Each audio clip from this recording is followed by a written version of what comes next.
बच्चों हम पढ़ रहे हैं कक्षा 10 की गणित की पाठ्य पुस्तक अध्याय 11 रचनाएं। आज भाग 2 में हम सीखेंगे समरूप त्रिभुज की रचना करना जबकि स्केल गुणक एक उचित भिन्न हो। उम्मीद करता हूं आप अपनी नोटबुक, पेन और ज्योमेट्री बॉक्स के साथ रेडी हैं। चलिए बच्चों बढ़ते हैं हमारी पाठ्य पुस्तक की रचना संख्या 11.2 की ओर और इसे अच्छे से सीखते हैं। देखिए, एक दिए गए स्केल गुणक, इस शब्द पे ध्यान दीजिएगा, ये शब्द आपके लिए बिल्कुल नया है। एक दिए गए स्केल गुणक के अनुसार दिए गए त्रिभुज के समरूप एक त्रिभुज की रचना करना जबकि स्केल गुणक एक उचित भिन्न हो। भाग 2 में हम चर्चा करेंगे केवल स्केल गुणक क्या हो, उचित भिन्न हो उसकी। यहाँ पर स्केल गुणक क्या है बच्चों? स्केल गुणक का अर्थ है रचना करने वाले त्रिभुज, जिस त्रिभुज की आप रचना कर रहे हैं वो त्रिभुज की भुजाओं तथा दिए हुए त्रिभुज की संगत भुजाओं के अनुपात। स्केल गुणक का अर्थ है, देखिए, स्केल गुणक जो है होता है अनुपात। स्केल गुणक होता है अनुपात। किनका अनुपात? ये अनुपात होता है रचना किए जाने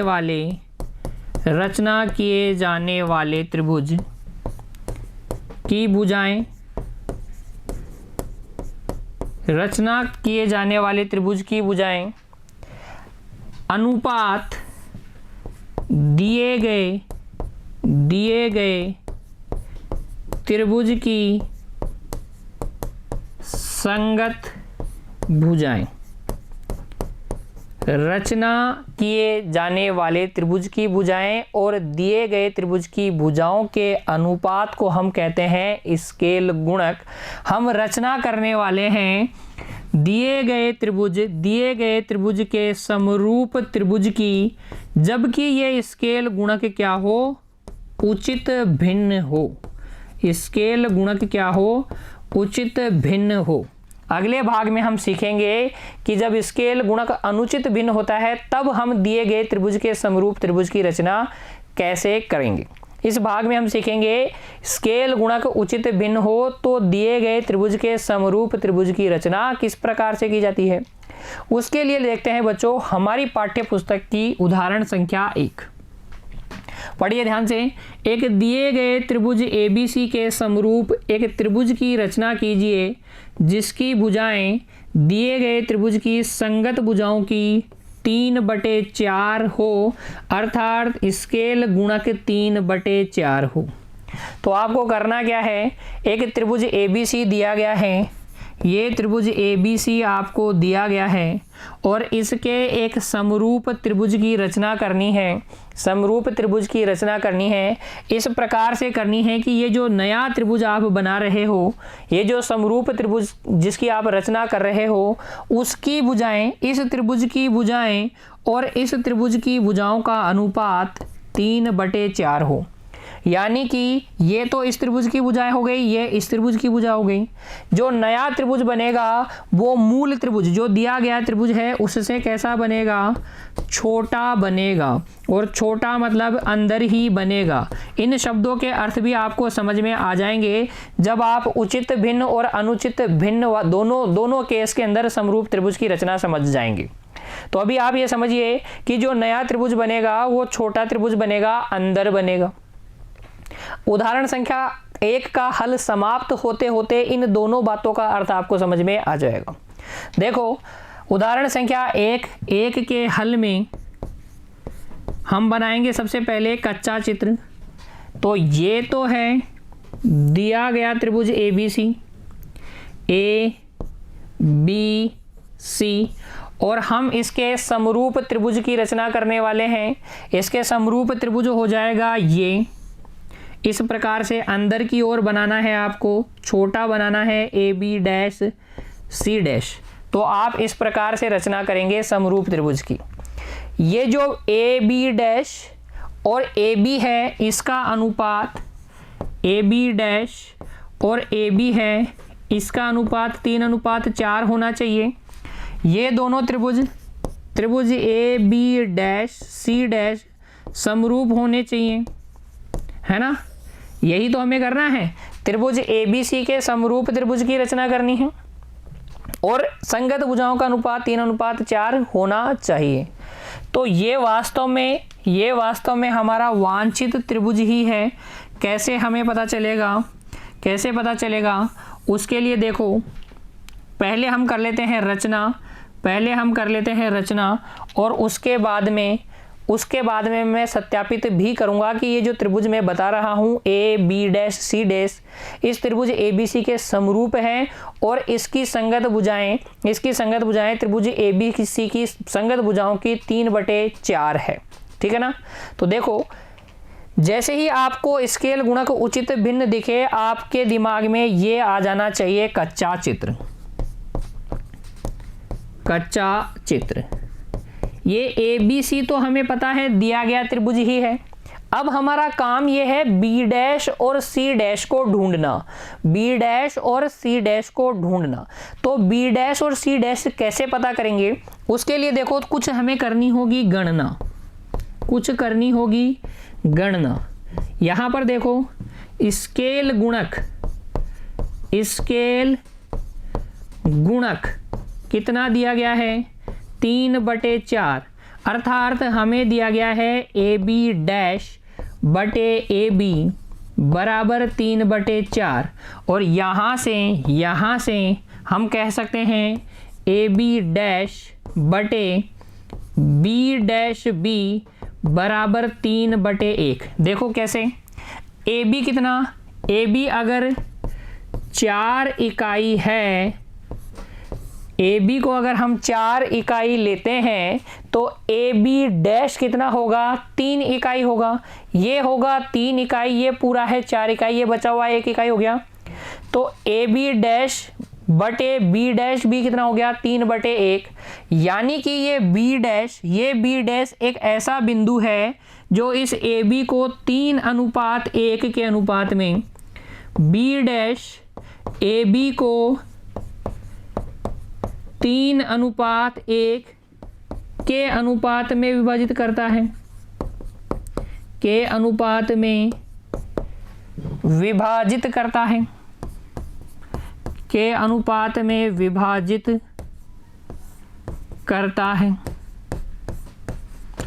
अच्छा, तो अगर हम AB को 3:1 के अनुपात में विभाजित कर लेंगे तो हमारे पास B' आ जाएगा। फिर C' कैसे पता करोगे? देखो बच्चों, ये जो जितना कोण B' है उतना ही होना चाहिए BB। क्यों? क्योंकि ये दोनों त्रिभुज हम कह रहे हैं कि समरूप है, समरूप त्रिभुजों के संगत कोण बराबर होते हैं। अच्छा, अगर ये दोनों कोण बराबर हैं, बच्चों, तो फिर ये और ये समांतर होनी चाहिए।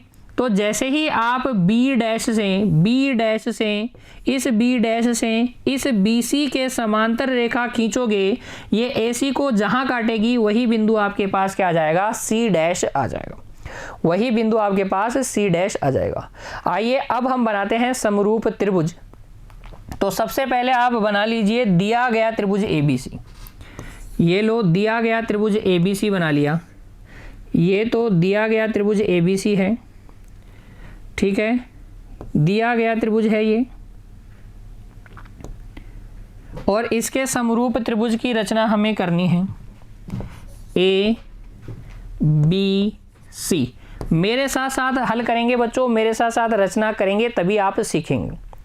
हमारा पहला काम क्या है? B' पता करना। कैसे पता करेंगे? AB को 3:1 के अनुपात में विभाजित करके। तो 3:1 के अनुपात में विभाजित करना है, इसलिए A पर हमें बनाना होगा एक न्यून कोण।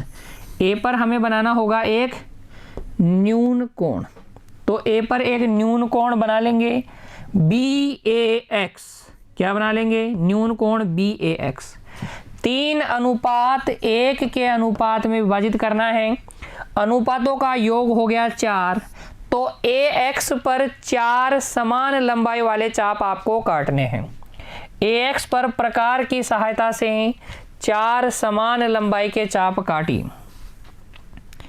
ये A पर रखिए प्रकार की नोक, लगभग 1-1.5 सेंटीमीटर खोल लीजिए और फिर 4 समान लंबाई के चाप काटिए। 1, ये यहाँ से फिर 2, ये तीसरा चाप और ये बच्चों चौथा चाप। तो आपने 4 समान लंबाई के चाप काट लिए हैं, A1, A1 A2, A2 A3 और फिर A3 से A4। और अब हम क्या करेंगे, B को A4 से मिला लेंगे, B को A4 से मिला लेंगे। तो B को A4 से मिला लो इस तरीके से, B को A4 से आपने मिला लिया। फिर 3:1 के अनुपात में विभाजित करना है, तो 3:1 के अनुपात में विभाजित करना है। तो A3 से इस BA4 के समांतर रेखा खींचेंगे, और समांतर रेखा खींचने के लिए आप A4 पर प्रकार की नोक को रखिए। मेरे साथ साथ रचना कीजिए बच्चों। किसी भी त्रिज्या का खोल लीजिए प्रकार को और एक इस तरीके से चाप लगा दीजिए, और इतनी ही त्रिज्या का चाप आप A3 पर रखिए प्रकार को, और एक चाप और लगा दीजिए। ठीक है, इस A4 पे जो ये कोण बन रहा था इसको नापिए। देखो प्रकार की नोक यहाँ और पेंसिल की नोक यहाँ, इस पॉइंट पे इस कोण को नाप लिया हमने BA4A को, और ये इतना ओपन करके एक चाप काट दिया। जो A3 से हमने चाप काटा था ना, वहाँ पर ये दोनों चाप जहां पर प्रतिच्छेद कर रहे हैं इस बिंदु को, देखो इस वाले चाप, ये जो A3 से आपने चाप काटा था ये, और यहां से अभी जो हमने काटा है उसका प्रतिच्छेद बिंदु, ये A4 वाले से कोई मतलब नहीं है, इससे कोई मतलब नहीं है। इन दोनों प्रतिच्छेद बिंदुओं को मिलाते हुए आप एक रेखा खींच दीजिए इस प्रकार से, और ये जहां AB को मिले ये बिंदु आपके पास आ जाएगा B'। फिर अगला काम हमारा क्या है, इस B' से BC के समांतर रेखा खींचना। तो उसके लिए प्रकार की नोक को टिकाइए B पर, और एक किसी भी त्रिज्या का एक क्या खींच लीजिए, एक चाप काट लीजिए। इतनी ही त्रिज्या का एक चाप कहाँ पर काटिए, B' पर काटिए। तो ये B' पे काट दिया। जो कोण B था उसको नाप लिया प्रकार की सहायता से, इस प्रकार से देखिए बच्चों, इस प्रकार से नाप लिया, एक यहाँ पर और यहाँ पर, और ये यहाँ पर प्रकार की नोक को रखिए इस बिंदु पर, और एक चाप काट दीजिए। प्रतिच्छेद बिंदु को B' से मिलाते हुए एक रेखा खींच दीजिए। प्रतिच्छेद बिंदु को B' से मिलाते हुए एक रेखा खींच दीजिए। ये बिंदु आपके पास आ जाएगा C', और इस प्रकार से अभिष्ट त्रिभुज AB' C' आपके को मिल जाएगा। ठीक है, ए अभिष्ट जो त्रिभुज है, जो समरूप त्रिभुज आपको रचना करनी थी वो आपको मिल गया है बच्चों। रचना के पद भी देख लेते हैं और फिर करेंगे सत्यापन। देखो रचना के पद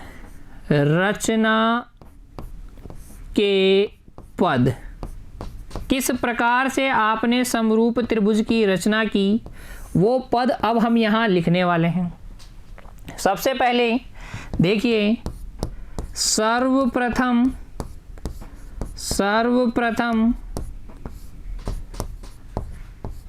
दिया गया त्रिभुज ABC बनाया। हमने सबसे पहले यही किया। फिर हमने क्या किया, फिर बच्चों हमने इस त्रिभुज ABC की भुजा AB के बिंदु A पर एक न्यून कोण बनाया। दूसरा काम, त्रिभुज ABC की भुजा AB के बिंदु A पर एक न्यून कोण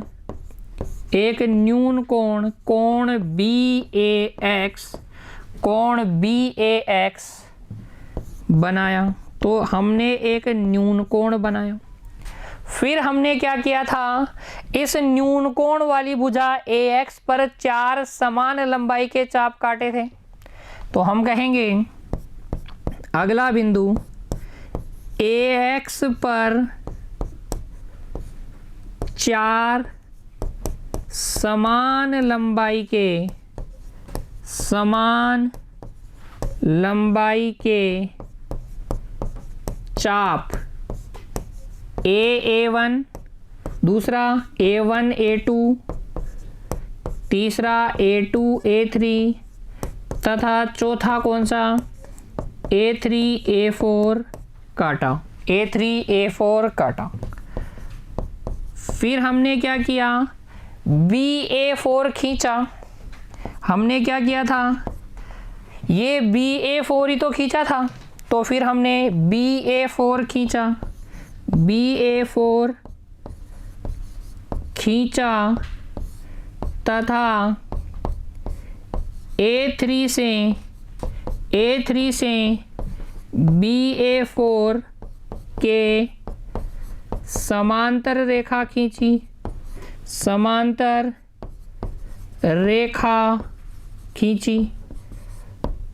ठीक है। हमने BA4 खींचा और A3 से इस BA4 के समांतर रेखा खींची। माना ये AB को कहाँ पर मिल रही है, B' पर प्रतिच्छेद कर रही है, तो लिख देंगे माना यह जो रेखा आपने समांतर खींची है वो रेखा AB को B' पर प्रतिच्छेद करती है।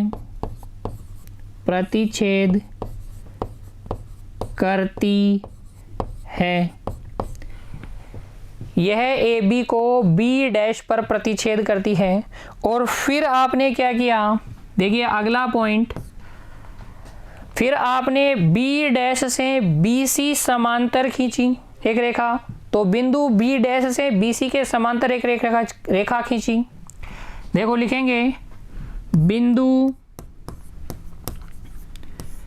B' से BC के समांतर रेखा खींची और ये माना यह AC को C' पर प्रतिच्छेद करती है, ये C' पर प्रतिच्छेद करती है, ठीक है। और इस प्रकार से हमें अभिष्ट त्रिभुज AB' प्राप्त हुआ। लिख देंगे इस प्रकार हमें त्रिभुज ABC समरूप त्रिभुज AB' प्राप्त होता है, जो कि हमारा अभिष्ट त्रिभुज है, जो कि हमारा क्या है, अभिष्ट त्रिभुज है। देखो यहाँ से वापस से देखो, जो त्रिभुज ABC आपको दिया गया है, सबसे पहले आपने वो बनाया।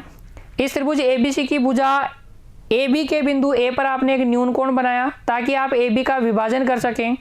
3:1 के अनुपात में क्यों विभाजित कर रहे हैं, क्योंकि स्केल गुणक एक उचित भिन्न है, और उचित भिन्न होने का मतलब ये है जो नया त्रिभुज बनेगा वो छोटा त्रिभुज होगा दिए गए त्रिभुज से, और अगर छोटा है तो इसकी 3 भुजा, उसकी 4 भुजा, दिए गए वाले की भुजा 4 इकाई की, तो जो आपको बनाना है उसकी भुजा 3 इकाई की।